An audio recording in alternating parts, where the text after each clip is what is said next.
All right, awesome. So as we kind of wrap up this last little piece, I think one of the things I'd love to get into is how our franchise system came to evolve, what it's meant for us, how we've tried to manage it, and hopefully how that might be able to provide some useful tips for you guys.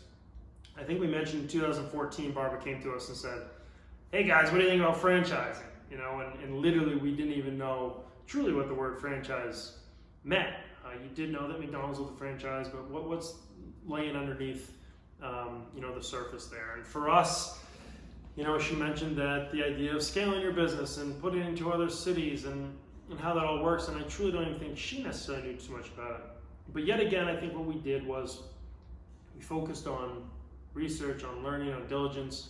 I remember an article coming out in Entrepreneur Magazine. It was like a 5-page spread about us starting to franchise. And I remember when we were doing the interview on the phone, we didn't know all the answers to the questions because we didn't have enough time to learn all of it. And as you know, when you start something new, it's not like you figure it out overnight anyhow. And our business has been just that. We really started selling our first franchises at the end of 2014, and they started opening in 2015. We had 2,000 to 3,000 franchise requests, pretty much out the gate, and we sold 10. So the way that we thought about this is that we were going to focus on just a group of 10 that we thought we vetted best to give our business the foundation that it would need to grow sustainably, to allow for longevity, so that we weren't just selling to randoms where it might harm the brand, where it could, we could find the wrong person in the wrong market, and it would create more issues than, success or growth. So we started with those 10, and the objective behind it was to really prove our model and prove our business. We put everything that we could into this business up front, in that we chose the legal team to make sure that we had our disclosure documents, called our franchise disclosure document, our franchise agreements, our operations manuals, to make sure that if I gave you our business, that you would be able to operate it from beginning to end as best possible, representing Cousins Maine Lobster. So if you went to a truck on the East Coast or a truck on the West Coast, you should have the same experience, same food, same service, same language and verbiage and apparel and uniforms. It should all feel the same, much like when you walk into McDonald's. Laying that groundwork never ends. The operations manual has gone from 50 pages to 100 to 150. It's gotten far more refined and detailed, from every little thing you can think of, from the fork you pick up to the napkin you touch, to the way that you are greeted, to the way you check out, to the videos that you see, to the presentation of all the food. It all matters. And upholding that and managing that in all of our different cities is a really big task.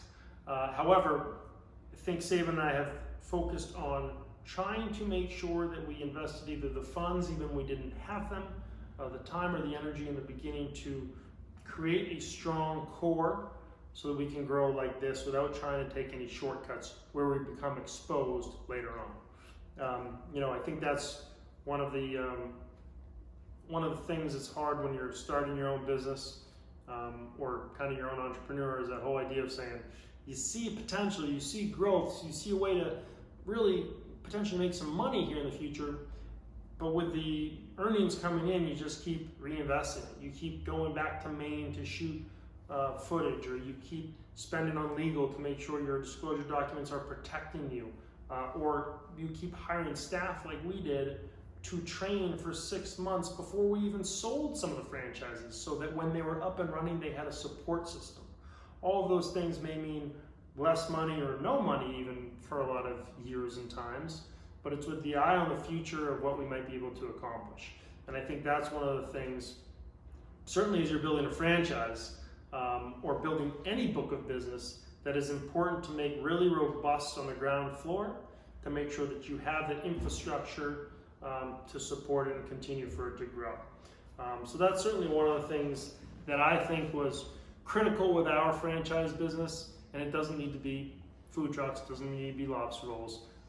Obviously that's can be applied to anything. And then I guess I leave you guys with this. Hopefully it can be something fun here. It's not supposed to sound braggadocious, but I wanted to give you some examples of accolades or growth or things that we've experienced within our business that we personally think are fun that we never would have thought of would have come our way or that we would have had over the course of time. In 2012, we had one food truck on the streets. It's 2020, so 8 years later, we just had our 8th birthday. We have 38 food trucks throughout the country. We have 12 restaurants in the United States, and we have 3 units in Taiwan. It was pretty crazy when my cousin Saban and I, 2 years ago or so, flew to the other side of the world, which I've never done before in my life, in a totally different country, culture, and just having amazing different types of food. You're on a yacht with the owners of the company over there, and there's a language barrier. But yet when you go to our restaurants or our trucks there, you have the same bread from Maine, you have the same lobster meat that we serve throughout the country, and 17 hours away from my parents in Maine, I'm sitting there having a lobster roll that tastes just like Maine. And that to me is just such a crazy story for us to have experienced. Some other ones, obviously, somehow 2 years ago, we published a book. One of the things that we've never done is gone to chase after things. We've never gone to go look for a publishing house or to say, hey, we want to tell a story. We felt very fortunate that we just do our business, we open in cities, we are trying to be our own personalities and people, and a lot of times that's resonated with people. So it did in New York. We had a group come to us and they wanted to do a book, which we had a blast doing. We did not write it in the sense of we had a ghostwriter because my cousin Saban, he can't read or write. But it was a really phenomenal experience, and to see that in Barnes and Nobles throughout the country was enjoyable. But the best thing was when we would hear customers or fans or whomever read it and actually write us and say, hey, I learned a lot of little pieces from your book. That was just the coolest little takeaway for me. And then I think, we're very proud about our food, like we've said. We've always said that we would buy the best in Maine because we want you to always have, whether it's year 1 or year 8, the same quality product. Doesn't matter the price of the product or how we've grown, you should have the same as a customer. So I'm very excited when we get awards in all of our cities of the best food trucks or the top rated lobster roll. I think about in New York, in our very first year, we went to the Lobster Roll Rumble. We didn't have the means to even get a hotel. I think we had one hotel, we both slept in the same room together. We probably didn't even have the money to do that. But we flew a staff member there. We got all our marketing pieces and our table. We wanted to represent our brand well. And it was an unbelievable event because there were 20 other lobster groups there. And I think we came in second there. But what it told us was that there was opportunity. We got to get the name out there. And there's a lot of legs to this business. So those are a couple things that I would mention. For us, it's been an amazing opportunity for growth and as this business has gone. So I guess I would just say that. Keep working hard, put in your time, put in the effort, do all your preparation, and no matter what it is that you do now or in the future with your family or with work, there will always be some amazing experience at the end. So all the best to you guys. Thank you for having us, and hope to see you soon in person next time.